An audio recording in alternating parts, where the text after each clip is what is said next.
Hey everyone, you've joined us in a conversation, cocaine or Lego? Let's discuss. And I have chosen a Lego as my middle-aged man hobby during the pandemic. No shame. And also it's for the children. I am with Dana Glazer, Dana Glazer or Dana? Did I get Dana, Yeah, Dana. Dana Glazer, who's from the Visibility Brigade. It's a movement across the country to share a message with the grassroots groups, and Peter Newman, who's the co-organizer of the Utah Overpass movement, and also is the chapter of the Visibility Brigade in Salt Lake City. Now, if you're like me, I'm in Virginia, close to DC. I go down the 395 to home, and for once a week, I've noticed for the past couple of weeks. At first, there was this overpass, and I noticed this big white banner, and I'm like, oh, there's like two or three people there with this fantastic message about resistance, and they're waving. I'm like, that's cool. Then a week later, it was like six people. Then a week later, it was 12 people. Then a week later, it was 30 people, and now.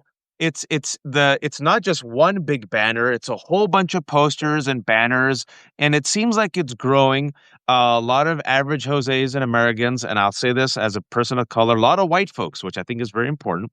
A lot of white folks out there openly, resisting Trump.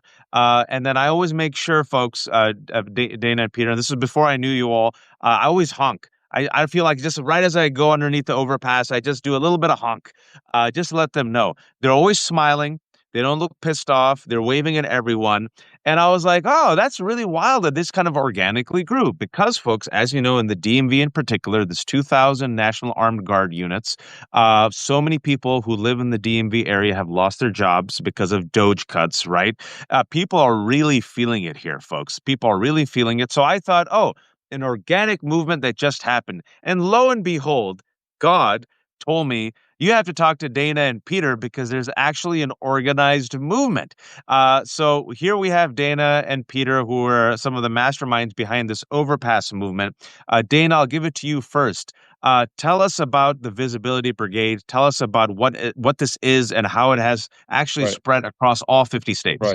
right. So we're now 250 plus chapters, and we Wow. started this was a movement. It actually began in 2020 with an overpass that's close to where I live in Paramus, New Jersey, and it's just the most beautiful overpass that. It has an elevator on one side and a ramp on the other, ample parking, and you can see straight through it.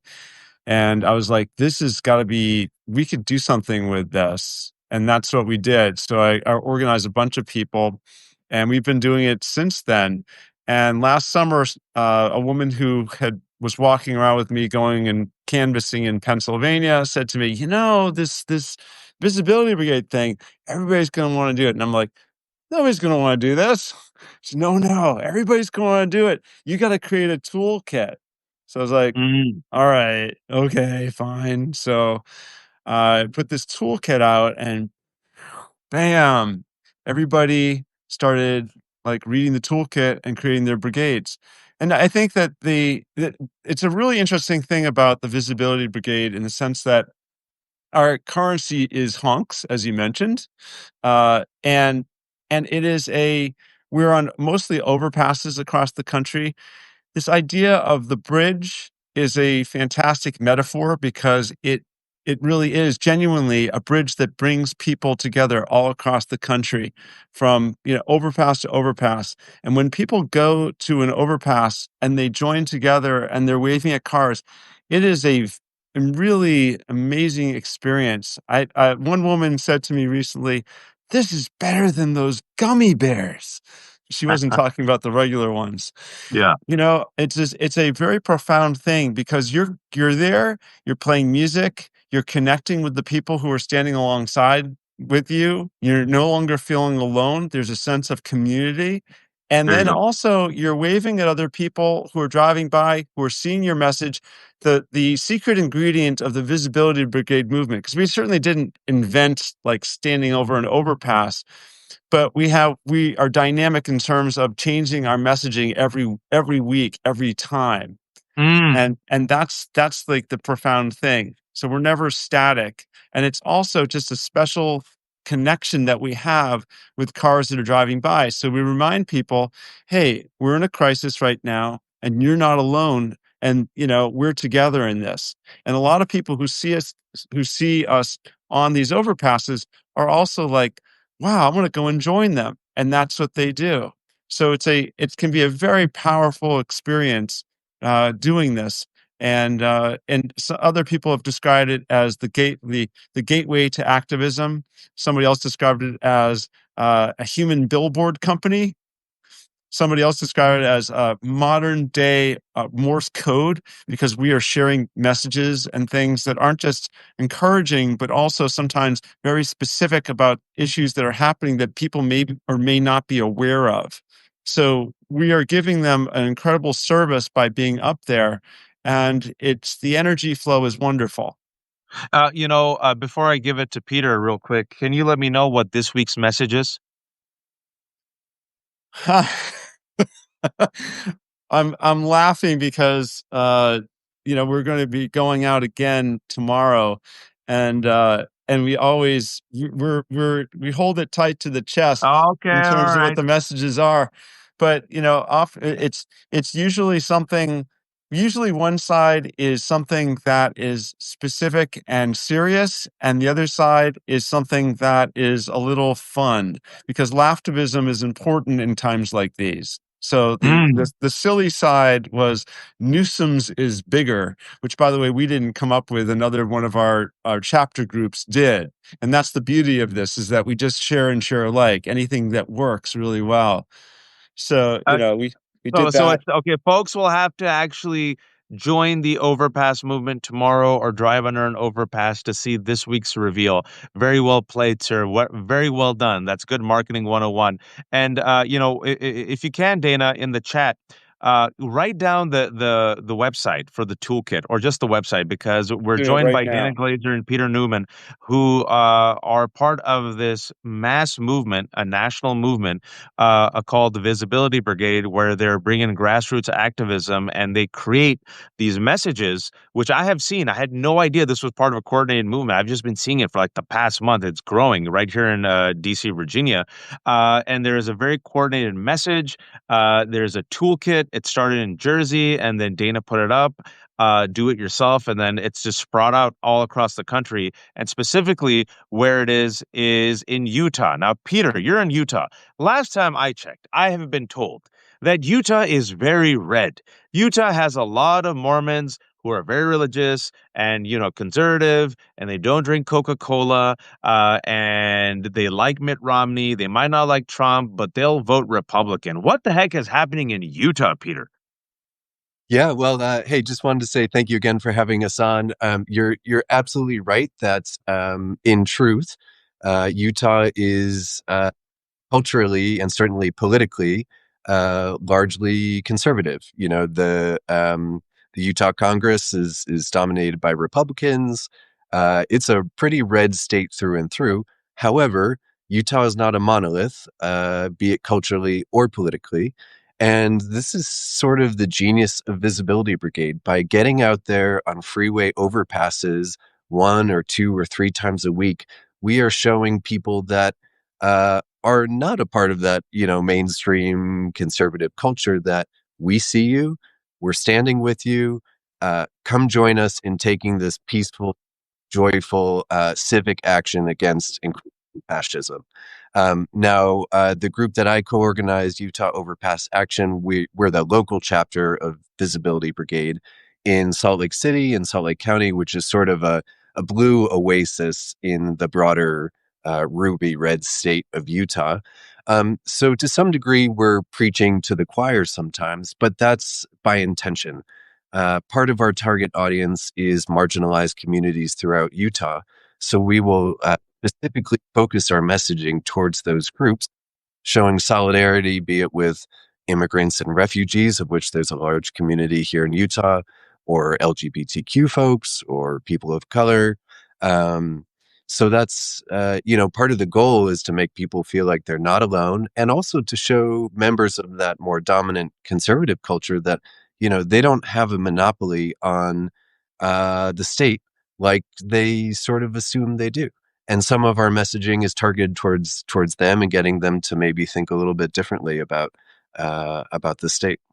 And that there's a lot we want to unpack, because I think what you all have uncovered on a micro level can be applied at a macro level, which is laughtivism. People want joyful warriors because no one wants to be freaking miserable for the rest of their lives. Joy is much more contagious than rage and anger. It's also more cathartic, but also even I've always said hope begets hope. Hope is very contagious. The science proves it. If I finally get to writing my book, folks, friggin' this Trump administration, I've been researching it for a while. I'll get to it. But also, courage is contagious as well. And like you keep mentioning, when you're one person like Gary Cooper from High Noon up against the bully, it can be very daunting. And most people aren't built that way. But once you see another person, it becomes that much more powerful. And this week in particular, I think it's interesting. And I think it's very telling that you see a little bit of a shift. I hope, folks. I hope, Dana and Peter, that you're seeing Lisa Cook say, nah, I'm not going to friggin' resign. You can't kick me off of the federal board, Donald Trump. And you're seeing, I'm forgetting her name, the doctor who RFK tried to fire. She goes, nope, I'm not going to resign. I think you're killing people. You have to force me to get out of the CDC, right? You're seeing resistance. And instead of seeing the capitulation of law firms and corporate medias and Tim Cook and all these other people, just seeing someone stand up and say no. In Utah in particular, Peter, because it is a through and through conservative state, right? What have you seen as a response, not necessarily from the choir, but from people who are souring on Trump because they are conservative, but in Utah in particular, they don't. Many people don't like Trump. They hold their nose and vote for Trump. Have you been able to win over some of those folks? It's a really important question, and it's one that unfortunately I don't think we can answer with any real accuracy. We've put a lot of thought about a lot of thought into how to measure impact and results. Yes. Aside from trying to canvass folks who pull off on a freeway exit to ask them how our messaging changed their minds, which obviously faces real feasibility issues. It's really tough to know whose minds we might be changing or whose minds we might be bringing in support of our cause. The way that we can statistically measure our impact is through traffic sampling. So every time we go out on the overpass, we'll take multiple 1-minute samples of the number of cars per minute, as we call it, that pass by. We can extrapolate that out to the amount of time that we are on the overpass, say an hour and a half or 2 hours, and therefore get a rough sense of how many drivers have seen us on the road while we've been out there. And in a given 1.5 or 2 hour period, I'll say, at least in our locations, we'll typically reach anywhere from 12,000 to 20,000 drivers. Wow. Wow. Because we typically try to get out during the morning or the afternoon rush hour when there's a high density of traffic. But to your question, and it's a really good one, it's really difficult to say how many of those 15 or 1,000 drivers we're reaching might start to be thinking a little bit differently about things. And I'll just note, Dana has made a good point in the past that there is no 5 or 6 word phrase that we can plaster up on an overpass to flip someone from, diehard red to diehard blue. But what we can do is focus on some of those, what we see as wedge issues, be it There you go. or upholding the Constitution or populist economics, that might start to get people to think a little bit differently, become a little bit more disaffected with what they're seeing from their side of the aisle. So again, it's a good question, and unfortunately, I don't have. But we're all figuring this out in real time, folks, and I appreciate you saying that, because what you just said, again, we don't have the data on this, but I'm speaking just trusting the evidence, common sense, looking at the numbers. We could just make our best guess. I've said the 2 E's. The weaknesses are the economy and Epstein for Donald Trump, and God, who is watching and took that yesterday while we were talking about it. He goes, yeah, the 2 E's, like you say, Waj, I call it the 2 Achilles cankles of Donald Trump. Yep. And he's underwater on every single issue. On crime, he's about to go underwater. My prediction in 2 weeks, because in DC, 79% of DC residents do not want armed National Guard members friggin' terrorizing us, right? He's negative on immigration, he's negative double digits on the economy, and he's completely underwater on Epstein. Dana, from what you've seen so far, what messages, and again, I know metrics are tough, but I'm just going to trust you based on what you've seen, what you've heard back from the people Right. doing that. What messages you think are really resonating? Because, and folks, I've said this before, I think it's a really important point. It's not a haymaker. Everyone wants a haymaker. This is death through a thousand cuts. You literally you cut fascism scalpel by scalpel. You show up little by little. And I'm old enough to remember, Dana, Peter, you might be too young, that this country takes a while. This country was dumb enough to elect George W. Bush in 2000. Did they though? Florida? Did they? I don't know. Anyway, they also then elected him in 2004. And then it took about 6 years of just intense damage that the George Bush administration did. Katrina, the failed wars, the economy. And then you saw ramp up, ramp up, ramp up. Folks, people forget 9/11, the two towers fell. You couldn't even criticize the Bush administration. Rah, rah, rah, right? So it took like this systematic effort over time to chisel away. And then we had our first Black Muslim president. He's not Muslim. I'm kidding. But we're talking about chipping away, chipping away, chipping away, Dana. What message do you think has resonated the most, or what messages have resonated the most that have, if you will, planted a seed in the people who aren't believers yet? So the answer to that is we just had an action a couple of weeks ago called Be Brave Day. And the central message was, be brave with us, we'll stand with you. That's not a message that I created, by the way. It was a clergy member in Orlando, Florida, who had, with a group of activists, they went to a county commission, a county meeting, and they basically went to the podium. Each one of them said they were trying to discourage the mayor from coordinating with ICE. And each one of them said, be brave with us. We'll stand with you. And I Mm. saw that. I said, that is so powerful. That is what we need. It's encouraging. It's inclusive. You can say it. I can say it to you right now. I can say it to the 700 people who are watching this. It's powerful. It also speaks to our country, home of the free, land of the brave. And we need to be brave right now, but we can do it together. We can do it nonviolently, and we can do it with joy. That's the thing that fascists don't get. They don't Yep. have any joy. Yep. That's the secret ingredient in all of this is our creativity, our joy, our way of overcoming this is not through fighting fire with fire. Violence is not going to do it. We have to come together, say no, be loud, be non-compliant, and be visible. Yeah, what you're basically talking about is an intersectional, multiracial community that comes together, links arms. We might not agree with everything, but we agree on enough, and we realize we're all in it together. So we have to link arms. And the cliche, but it works, is rising tide lifts all boats. And the community aspect of it. Peter, let's talk about the community aspect of it. What happens when one person is now joined by five? And what you witness when it comes to the type of boldness that is required to meet the moment, when people feel more courageous, where people see like, oh, I'm not alone, even in Utah, right? Like, even though you're outnumbered and outgunned, like someone says, I'm not the only person. I don't have to be quiet anymore. There's a Peter there, and how that has a type of amplification on courage, boldness, resistance, and organization. Yeah, thanks. It's a good question. I mean, I think seeing action being taken, especially in a highly public manner, inspires further action.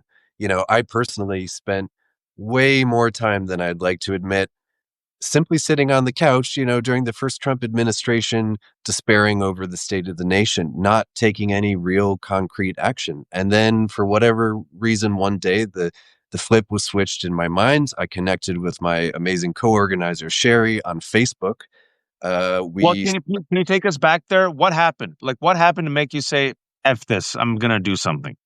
Well, for one, I started seeing more posts online from other visibility brigade groups getting out locally. To initially, I had been thinking about putting up my own banners and just leaving them on overpasses, which I now know is not legal. So I didn't go that route. But I connected with this woman on Facebook I'd never met in person before, and in the span of about 2 days use the toolkit provided by Visibility Brigade to form the foundation of our own local chapter here in Salt Lake City. And it really didn't take a whole lot. I mean, it takes a real investment of time and energy, but the materials we use are very cost effective. All of our organizing is done online, so this is something that everyday Americans that are concerned about what's going on in the country can really do if they're feeling like sending letters or making calls to their local congress will never read them. Isn't making a concrete enough impact. And I'm sorry, I don't mean to knock that method of protest, but really what I'm trying to say is, like, I think this style of protest makes highly visible just how feasible it is to take this sort of do it yourself or this DIY civic action in a way that can make a real impact. Yeah, speaking about the DIY, right? So suppose, Dana, there's someone's watching and they're like, dude, I want to do this. This is great. Take us through the steps. How easy is it? How hard is it? So first off, you go to the visibilitybrigade.com. Right on the front of the website is the toolkit. Start reading. I've mapped out as clearly as possible how you do this. And the good news is that with all these wonderful brigades that have signed up, that we're now in contact with, everybody's sharing different ideas and ways. So I continually update that toolkit as we go along, giving you more and more information that's relevant and useful to just get started. It doesn't take a lot of people. All it takes is a little determination. You go and you go and buy inexpensive boards. You cut them together. You you create the letters. You go out there. You do it. You feel better. That's really the key here. Is that what we say in the toolkit at the top? Action is the antidote for despair. When Mm. you start doing this, frankly, when you start doing anything that is resistance oriented, you feel better. I would be losing my mind if I wasn't doing this all the time, because it's such a terrible time right now. But the more you do, the better you feel. And I So think that's very important. I think it's very important. Something that I've said many times is, when it comes to the hellscape that we've lived in, perhaps going back even to the last 25 years, uh, you know, uh, the reason why joy is so important, the reason why loving your wife or your partner is so important, the reason why taking breaks is so important, the reason why being stable and providing a stable model for kids is so important is the last thing we need is martyrs, Dana and Peter. There's enough martyrs, right? And I don't need you burned out, pissed off, in a terrible relationship, angry and depressed. And also, I have kids. And if that's the model that you're showing kids, your kids are like, F this, I'm just going to go become a capitalist and I'll go work for ICE and make money because my dad was a organizer and a resistor and he was miserable and unhappy and bitter and it affected our marriage and family, right? So that's why I think it's so important for both your mental health and spiritual health, but also the type of model that you are portraying to future generations, right? You need to be joyful warriors, right? And also for catharsis, for release, for relief. Peter, talk to us about because Dana's mentioned a lot, and I think it's important. Why joy and the smiles and the waves is so integral to this type of a resistance. Well, I think as you say, I mean, protesting or resisting in a joyful manner sustains you. And I'm not sure I can explain like the psychological or emotional dynamic at play there, but it just seems to be a fact. If you're out there, you've got music playing, people are sort of like dancing around as they wave to cars, keeps the energy level up. It keeps the volunteers engaged in in the action and wanting to come back. Whereas if you're standing there, chatting about full of it. You know, it's not as engaging. You might not feel as inclined to come back. And I'll say that energy, as silly as it may sound, is conveyed to the people driving by. No, I'm If telling you, I'm an yeah, observer, right? So, like God, who's in the Substack comments, is the one who connected us, folks. Like I said, for those 850, most probably going to be 1,000 people joining us. In Virginia here, I've been seeing it like over the past couple weeks, and I drive by, I'm like, oh, they seem happy. They're like dancing and they're waving and they're smiling. So it's noticeable even to me. I mean, where it's fast, right? You go underneath, but once you get closer, like, who is that? Are these a bunch of weirdo hippies? Oh no, they seem like, normies like me. It's all relative, folks. I'm having a bit fun. And then, oh, they're smiling. And so it is noticeable, Peter, is what I'm trying to say. I didn't mean to interrupt you. Please continue. no, I appreciate it, and I'm glad, as sort of an outside observer, you've connected with that. One of the most gratifying things we've, at least in my group, have found is when folks come and pull off the highway specifically to come tell us, like, we see what we're doing, what you're doing. Thank you. And oftentimes they'll even just join us on the bridge. They'll say, "Can we just hang out with you for a while?"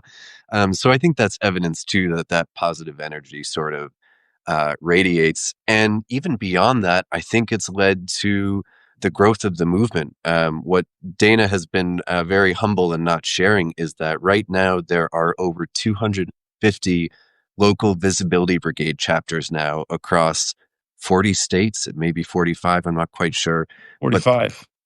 45. Wow. Yeah. So Yeah. Still looking for Kentucky. If you're out there, Kentucky, come join us. So wait, what are the 5 states that you're still looking for? Kentucky's one. Oh God, I Where's knew the you other were going to four? ask me this. North Dakota, South Dakota, Kentucky, Wyoming. Shoot, there was one more. New Mexico. I believe those are the five. But What was the last one? What was the last one, Dana? New Mexico. Okay. I'd like to piggyback on what Peter was saying because I think it was really correct. And just to say that the whole design of this is to separate people out, to have everybody hiding in their homes, thinking that they can't do anything, that there's no point. You might as well just give up and give in because there's Wait, just Norma no says point. real quick. Norma says Wyoming has one. Oh, well, forgive me. So maybe it's what 46. So I might be wrong on that. Thank you. Thank you for the correction. But what I was saying is that we are together. When we come together, I mean, the amazing thing is, Peter and I are both. I mentioned this in God's podcast too, and I'm going to say it again here. We're both Bowdoin College alums from different points, but these things bring us together. It's extraordinary. The people that I've met through this process is such a gift. I've made such good friends this way all across the country. And that's what's extraordinary. When you go and you do these things, whether you're on an overpass or doing activism of any sort, and especially in a situation like now where we're fighting a case of good versus evil, Yeah. that we come together and we find love between each other. It's beautiful. I mean, it's really is something else when we connect with each other. We find this connection that we didn't before. And my heart feels incredibly full as a result of doing all of this in a way that it hadn't before. That's the joy, that's the dividends of trying to save our democracy, is that we get to know each other better. And that bond, that community spirit, that's what's going to save us. That's why we're in this mess to begin with, because of the erosion of our community. That's the big problem. So the more that we come together, we suddenly realize, hey, I really like these people. There are a lot of great people here, and I'm feeling connected with them. That strengthens us, and that strengthens our democracy. Strength in numbers, the motto of the Golden State Warriors, my favorite team. I'm originally from the Bay. For those who know, I moved here to the DMV area because I married up. And so once you marry up, you move to your wife's where she has her job. But you know what fascism does, like bullies, is they try to bully you into fear and submission. They make you feel less. They make you feel alone, and they also engage in divide and conquer. And then they make you bend the knee in advance and obey in advance because they make you feel like it's too much. The empire is overwhelming. The Empire has the Death Star. The Empire has the Destroyer. The Empire has stormtroopers. Who are you? You're just Andor. You're just an average person, right? How can an average Jose and an average Joe and Jane take on the Death Star and the Empire and Darth Vader? It's impossible. But to quote Andor and to paraphrase Andor, you know, fascism is ultimately brittle and weak. It's a sign of fear and cowardice, right? And it can't sustain itself. It's not scalable, right? It has to maintain 24/7 vigilance. So once you just start chipping away, overpass by overpass, one resistance by another resistance, one post by another post, people are like, that person should be miserable. Why are they smiling? I told that person to bend the knee. How come you're not bending the knee? I told you I'm going to go after you. I have masked armed members who are going to terrorize you. Why are you sitting there with a group of 10 people? What's, you know, being civilly disobedient? And we learned this from the civil rights movement and black leaders because they knew that if they chose violence and went the violent path, it's you're outnumbered, outgunned, folks. Yep. Not only will you be crushed, but you then give Stephen Miller the pretext to do his Reichstag fire. I'm not making this up. Stephen Miller, when he unleashed the masked armed agents in LA, according to the Wall Street Journal reporting, he deliberately did it to provoke a violent response. He used the word insurrection. They want to implement the Insurrection Act that allows Donald Trump to then unleash the military, which is already doing, by the way, against the American people. So you need a type of lateral thinking. Counter strategy is what you guys are doing right now to tell them, no, we're here. And like it reminds me of like a buzzing noise, like bzz, bzz, bzz, and you're like, ah. And then once you like you a bully punches you and you smile, it weakens the bully. Like, why are you smiling? I'm supposed to crush you. Da! So I think it's very it's a brilliant work that you all are doing. And I want to go back to something I started with and see, I told you, Dana, we'll almost have 1,000 people watching. Um, you know, people of color in particular, black people have said this round, we warned, we did our best. A majority of white folks, it's up to you now. We got our skulls cracked. You know, you all have to be visible. You all have to be the ones out there now. The importance of white folks in particular, the No Kings rally, a whole bunch of white folks, folks in rural counties, white veterans, with the Visibility Brigade, I think it's a multiracial folks, multicultural on it. But Dana and Peter, why is it so important for white folks to lead and be the visible ones this time around? I'll go to you, Dana, first. Well, first off, I think that it's just important for everybody to be civically engaged and civically minded. And that's the reason why we're here. We're getting evicted from democracy because we haven't been paying rent on a weekly basis to democracy. And I think that the privilege that you're talking about is basically, well, you know, this is all going to be the way it is. It will have elections. It'll all just continue going the way it's always been because that's all I understand. That's the way it's always been. And people are starting to wake up to the fact that, gee, maybe this might not be the case. And maybe, you know, we should actually be out there doing something about it. I mean, I think it's important. We welcome everybody. We're certainly anybody who wants to join an overpass or what have you.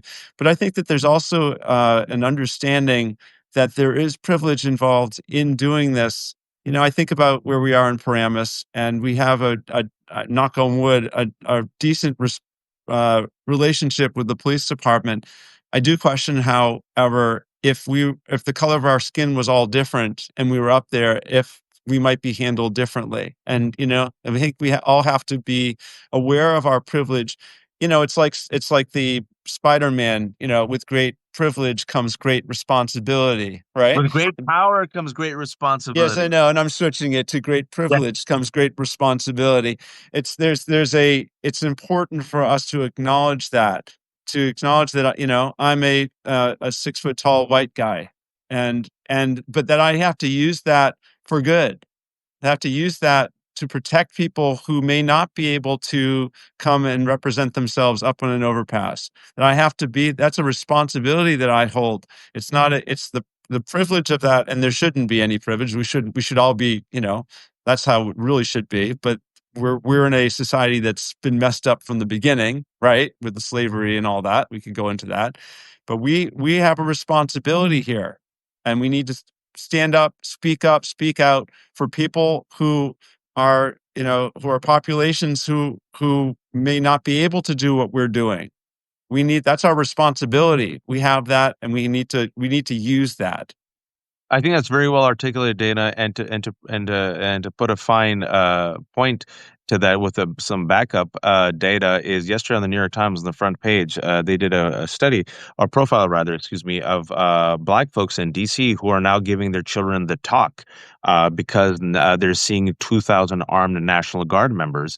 And I was sharing a personal story about how my neighbor, who's Black, and my daughter, brown skin, 9 years old, are on their own, folks. They are worried about these white vans that they see because they've heard stories about masked armed agents in the DMV area, right? Just showing up at random schools, specifically going after brown skinned folks, brown skinned kids.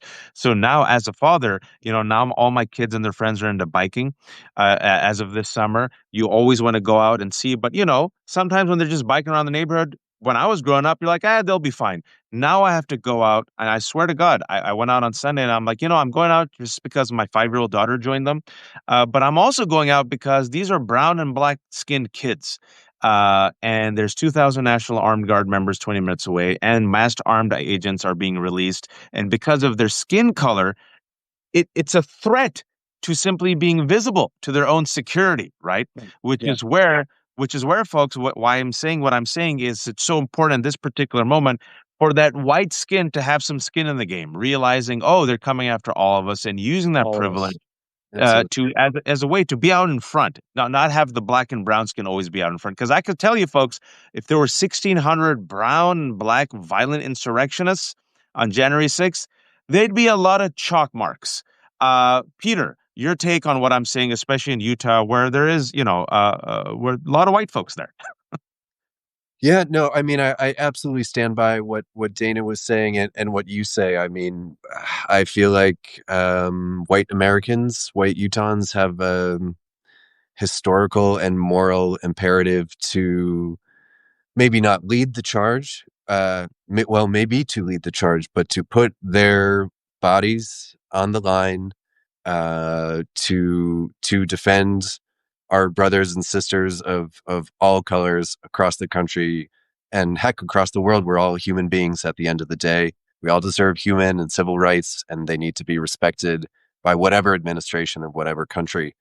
I do think there's a persuasive element too, especially here in Utah, to having to seeing the folks up on the overpass, in fact, being white, out there with their, I don't know, their Dickies overalls or, their trucker hats, who don't necessarily look like your average, whatever, liberal hipster or something like that.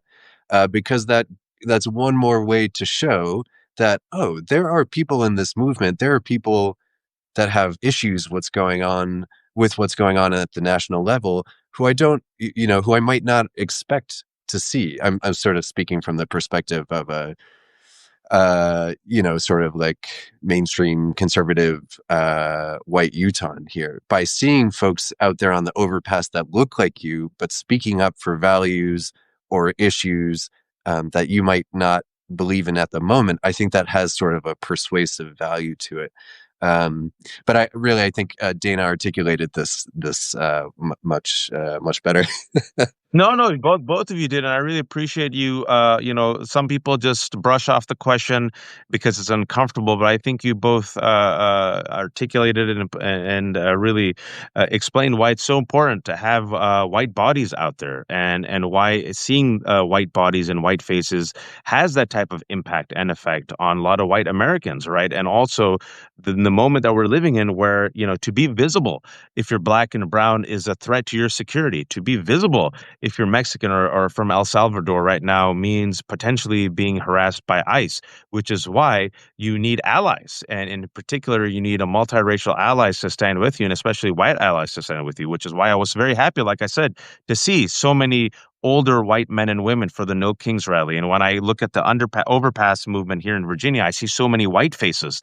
I think it's very important in this particular moment with this particular white supremacist administration to have a lot of white folks and see a lot of white folks, especially older white folks, being like, yeah, not in my name. Nope, doesn't represent me. Nope, I'm gonna put my body on the line, and you're gonna have to go through me to get to the Kilmar Abrego Garcia, or to get to Lisa Cook, or to get to like this little Muslim kid, right? I think this is fantastic. It's really beautiful. I want to thank God for connecting us for the 1,000 people who are watching us right now. I'm talking to Dana Glazer, who is the founder, one of the co-founders of Visibility Brigade, and also Peter Newman, who's a core organizer of the Utah Overpass Action, was a chapter of the Visibility Brigade in Salt Lake City, and now in 46 states, folks. Thanks to a DIY kit that Dana has put out on the Visibility Brigade website, we have this organic multiracial movement of folks who every week sit there with a new message at specific overpasses, and like joyful warriors, they resist and protest, and it's growing. I can tell you, I gave my personal example of going through this Virginia overpass over the past month, and I'm like, who are these people?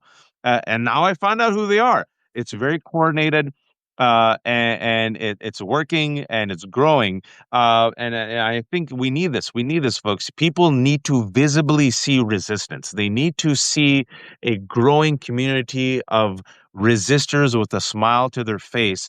It weakens a fascist. At the very least, it throws sand in the gears of a fascist movement. It slows them down, and it infuriates them. Why aren't they bending the knee? Why aren't they miserable and crying? Why aren't they calling me king and daddy? It goes a long way. A final word to you, Dana, and final word to you, Peter. Dana, go first. All right. Well, I just hope that everybody does something. The whole idea of what we're doing, we're Visibility Brigade. We want to create awareness, but really the most important thing is to activate people. There are just so many people who feel as you do right now, but aren't doing something. So go do something. If you don't want to join us in an overpass, go find something else to do. Everybody has a role in this drama. That's the most important thing that we need to understand. People say to me, "Oh, thank you so much for what you do." And I say, "I appreciate your thanking me, but we all have a role in this. Go find what yours is." But if you do want to join us, come to visibilitybrigade.com. Love to see you. Everyone has. That's exactly what I've been saying. Everyone has a role to combat fascism. Everyone. Look at Andor. People always tell me, and this is why I've said this often. And I was talking to folks about this just last week. People come to me, Dana and Peter, and they say, "Who am I? I'm nobody." This is how people in the Q&As they say, "I'm a nobody. What can I do?" And literally, people say, "I'm just an average somebody. What can I do? I don't have a platform like you, Waj." And I always tell people, I'm a nobody. We're all nobodies, but we're all somebody to someone. And I believe everyone has a superpower. Even if you're a stay-at-home mom or dad, the way you model your language and action influences your kids. On your street, when it comes to your community, your neighborhood, block by block, this will be a safe space. In your churches, in your synagogues, in your mosques, a school board, city councils, folks, right? Everyone has a role to play. Peter, you are doing your role in Utah of all places. So you are like, when folks say give up, Peter's like, nah, I'm in Utah. I know I'm outnumbered, outgunned, but I'll still show up. Final word to you. Yeah, I would just say it's really true that action is the antidote to despair. And we are not going to get out of this with massive nationwide action. And, completely understand that going up on your local overpass with some signs and banners may not be your personal style. And if not, that's okay. If it is, come seek out your local Visibility Brigade chapter. But if it's not, find a method of peaceful civic action that fits your style or your comfort level, and get out there, because the window for peaceful protests effectiveness to take hold, I think, is closing to some degree. And what I mean by that is now is the moment. We can't wait and wait and wait, thinking that things are going to get better if we don't personally step out and take action. So, through whatever form of a civic action it is, get engaged today, and let's make it happen. And I said before, weirdo hippies. Some of my favorite friends are weirdo hippies. We love the weirdo hippies, and even the normie hippies and the non-hippies. This has now moved to 46 states. Apparently, Wyoming, that counts. So if you're watching from North Dakota, if you're watching from South Dakota, if you're watching from New Mexico or Kentucky, those are the final four states where if someone wants to, again, DIY, do it yourself. Dana has step-by-step process in order to become part of this overpass movement at visibilitybrigade.com. For those 1100, for those who joined us a bit late, I'll have it up on our my Substack. Dana and Peter can put it up on their Substack in about an hour, and we'll link to it. You can do this. The four states are left. It's in 46 states, folks. Apparently in Wyoming also it's there. So North Dakota, South Dakota, Kentucky, and New Mexico. If by next week we could get this in 50 states, we need to do it, because he's going full fascist, folks. He's playing for all the marbles. And don't believe me, just listen to the evidence of your eyes, of your ears, and see the evidence of your eyes before you. They're telling you, they're showing you, going after mail-in voting, going after the House through gerrymandering, unleashing the National Guard, unleashing mass armed ICE agents, bullying the free press, firing anyone who resists in the government. You're seeing it happen, folks. So we need all of us. We have the numbers. We have the numbers. This is key. And because we have the numbers, those numbers have to unite. When those numbers unite and organize, we can take on Trump and the MAGA movement. It'll be tough. It's a long uphill journey. They've already done generational damage. It will require a generation to reform this country, but step by step and banner by banner, overpass by overpass. I've been talking to Dana Glazer. He is from the Visibility Brigade, a movement across the country to share messages. Peter Newman is a co-organizer of the Utah Overpass, also a chapter of the Visibility Brigade in Salt Lake City. Folks, you have been watching The Left Hook. There are no paywalls here. I'm a terrible capitalist. Everything is for free. If you have a few dollars, chip in. I have a whole bunch of kids. If not, that's fine. But at least become a free subscriber. For the 1,200 people who are watching us right now, this will be up on the Substack, also on Dana's Substack. No paywalls, with transcripts. At the very least, listen to this conversation, get involved, and then share this so that other people who feel despondent and feel hopeless, they're like, oh, I can join these joyful resistors and warriors in my local community. And folks, like I said before, I drive underneath the overpass. It seems like they're having a great time. And I always do. I always give my little honk. Honk is the applause. If you can honk, they love it. Dana and Peter, thanks so much for joining. God, thank you for introducing me to Dana and Peter. Folks, be kind, be empathetic, and please, oh please, don't be a fascist. Take care, guys. Thank you, Waj. Appreciate it. Thank you.